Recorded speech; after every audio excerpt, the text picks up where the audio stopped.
So this is my dad's army truck. Right now you can't go in it, but usually I would show you inside.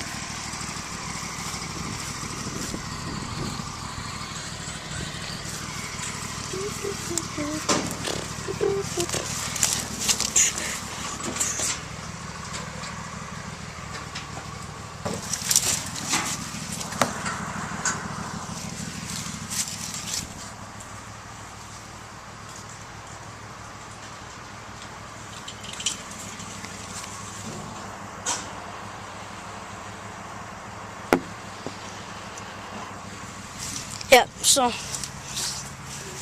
army truck has been sitting here for years.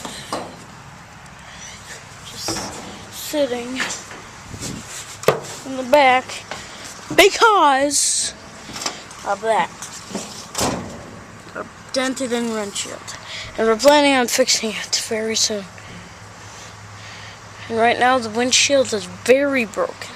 Didn't even know it got that broken.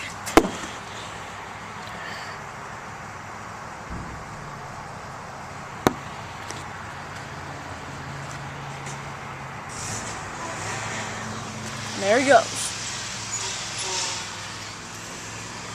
That concludes this video. Next one is the driving of the backhoe. See ya.